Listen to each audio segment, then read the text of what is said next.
Hello viewers, আজকে তোমাদের আমি নিয়ে যাব একটা খুব সুন্দর মা কালী মন্দিরে। আর এই মা কালী মন্দিরটা কিন্তু বনগাঁ হসপিটাল কালীবাড়ি নামে পরিচিত। তো চলো আজকে সেখানেই তোমাদেরকে নিয়ে যাওয়া যাক। যারা বাইরে থেকে এই মন্দিরটা দেখতে আসতে চাইছো তাদেরকে বলে রাখি, তোমরা চাকদা হয়ে এলে চাকদা রোড যে কোনো বাসে আসতে পারো।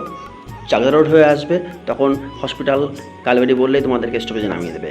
আর বনগাঁ স্টেশন থেকে টোটো ধরে তোমরা চলে আসতে পারো বনগাঁ হসপিটাল, অথবা বনগাঁ হসপিটাল কালীবাড়ি বলে তোমাদেরকে নিয়ে আসবে এই কালী মন্দিরে।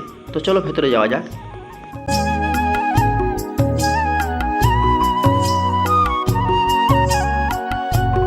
এর সামনেই রাস্তার উপরে রাখা আছে বামাখ্যাপাকে।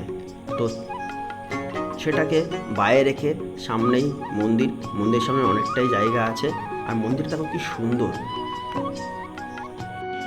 ভীষণ সুন্দর হবে মন্দিরটা সাজানো গোছানো। আর অনেকগুলো সিঁড়ি বেয়ে কিন্তু উঠতে হবে মন্দিরে। আর মন্দিরটা 3টে চূড়া দিয়ে তৈরি, এবং মন্দিরে অনেকটা বড় জায়গা আছে যেখানে কিন্তু ভক্তবৃন্দরা এসে বসে পুজো দিতে পারবে। সকালে মন্দির খোলা থাকে, এখন যদি মন্দিরটি বন্ধ আছে। তো দেখো মায়ের দর্শনটা করে নেওয়া যাক।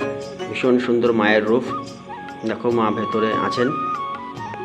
এখানে কিন্তু প্রতিদিন পুজো অর্চনা চলে। তো তোমরা যারা পুজো দিতে চাও অবশ্যই আসতে পারো। আর পাশেই রয়েছে বাবা ভোলানাথের শিবলিঙ্গ।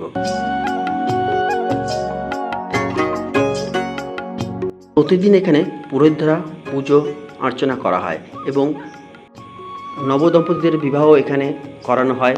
এছাড়াও মুখে প্রসাদ, জন্মদিন, বিভিন্ন রকম পুজোর আয়োজনও এখানে করা হয়। তো ভিডিওটা ভালো লাগলে অবশ্যই লাইক কমেন্ট করবেন। ধন্যবাদ, সবাইকে ভালো থাকবেন।